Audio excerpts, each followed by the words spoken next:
Hello student.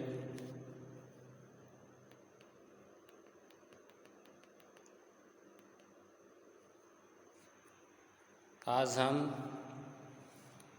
BEd fourth semester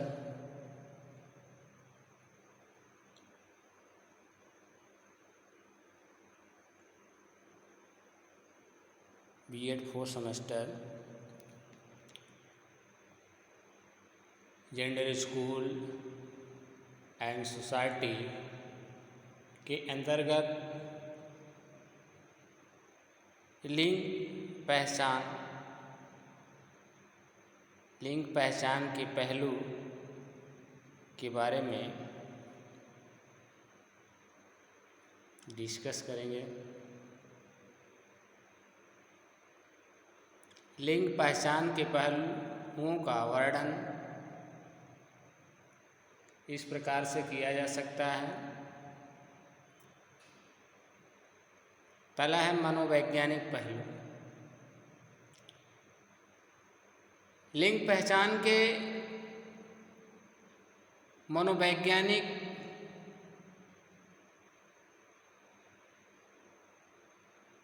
पहलू का विश्लेषण फ्रायड की देन मानी जाती है।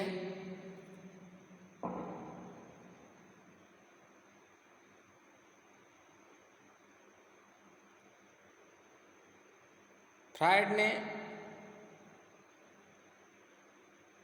अस्मिता को मानव व्यक्तित्व के विकास की स्वाभाविक अभिव्यक्ति मानता है, जो एक विशेष अवस्था में हमारे सामने आती है। फ्रायड का मानना है कि अस्मिता एक ऐसी प्रक्रिया है जिसके अंतर्गत कोई बालक वैसा बनता है जैसा उसका व्यक्तित्व होता है। अस्मिता का निर्माण प्रत्येक व्यक्ति के मानसिक संरचना के आधार पर ही होता है। इस प्रकार बालक धीरे धीरे वही बन जाता है जो उसके व्यक्तित्व के घटक निर्धारित करते हैं।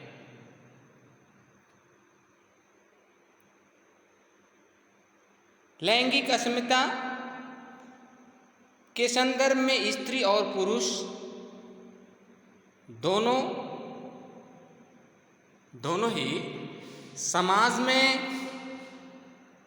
अपनी पहचान बनाने की मनोवैज्ञानिक आवश्यकता के कारण लगातार प्रयास करते रहते हैं। वर्तमान समय में महिलाएं अस्मिता के संकट के दौर से गुजर रही हैं। महिलाएं अपनी मानसिक संरचना के आधार पर अपने आप को मनोवैज्ञानिक अभिव्यक्ति करने की कोशिश कर रही है। इस अस्मिता के संकट के लिए मनोवैज्ञानिक कारण यह है कि महिलाएं अपने आप को समाज के नियमों और परंपराओं से अनुकूलन करके अपनी मानसिक संरचना इस प्रकार ही बना चुकी हैं कि वे इसको ही अपने व्यक्तित्व का हिस्सा मान चुकी हैं। परंतु कुछ महिलाएं अपने अस्मिता को प्राप्त करने की पूरी कोशिश में लगी हुई हैं, चाहे उन पर कोई भी बंधन क्यों न हो, पर वह अपना अस्तित्व प्राप्त करके ही रहें। विलियम जेम्स के अनुसार उसकी अस्मिता प्रकट होगी और कहेगी, मेरा यथार्थ रूप यह है। इस प्रकार मनोवैज्ञानिक रूप से एक संपूर्ण व्यक्तित्व के रूप में ही महिला सभी पहचान प्राप्त कर सकती है। पहचान न मिल पाने की अवस्था में महिलाओं में हीन भावना की उत्पत्ति होने लगती है। धीरे धीरे उनमें यह अभिव्यक्ति बन जाती है कि मैं कुछ नहीं कर सकती। नंबर 2, समाजशास्त्रीय पहलू। अस्तित्व के समाजशास्त्रीय पक्ष को समझने के लिए जॉर्ज हर्बर्ट मीड द्वारा प्रतिपादित संकल्पना में और मुझे को समझना आवश्यक होगा। मीड के अनुसार जब व्यक्ति अपने प्रति दूसरों के दृष्टिकोण का उत्तर देता है तब वह मैं शब्द का प्रयोग करता है। जब वह अपने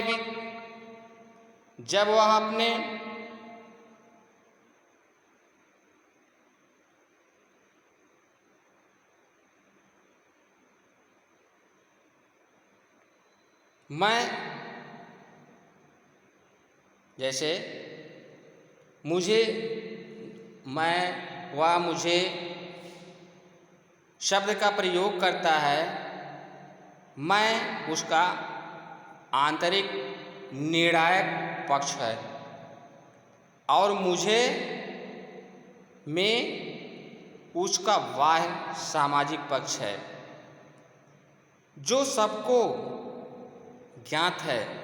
अस्मिता का स्वयं मुझे में से है। इसके माध्यम से हम अपने आप को और दूसरों को जानने समझने का प्रयत्न करते हैं। मैं बहुत ज्ञानी हूँ, मैं बहुत भाग्यशाली हूँ, मैं बहुत महत्वपूर्ण हूँ, मैं बहुत सुंदर हूँ। उपरोक्त वाक्यों में प्रत्येक व्यक्ति का आंतरिक पक्ष है और उसे वह अपनी मान्यताओं के आधार पर निर्णित करता है।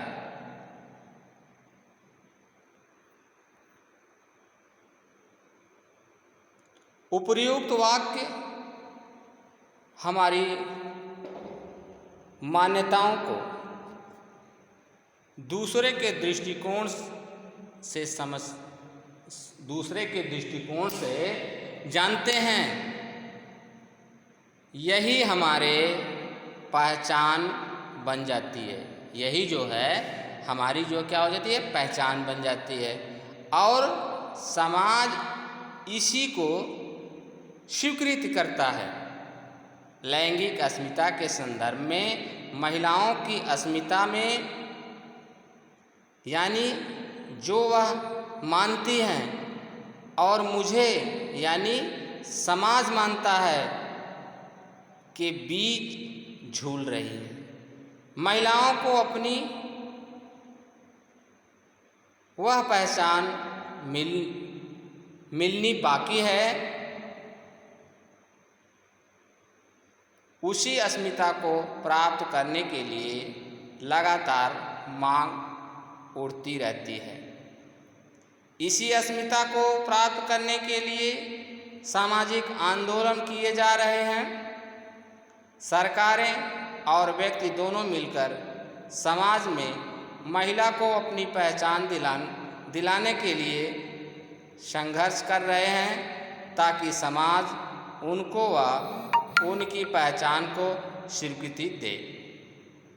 लेकिन लैंगिक रूढ़िबद्धता और मान्यताएं आदि महिलाओं को पहचान दिलाने में बाधा के रूप में खड़ी है। धन्यवाद।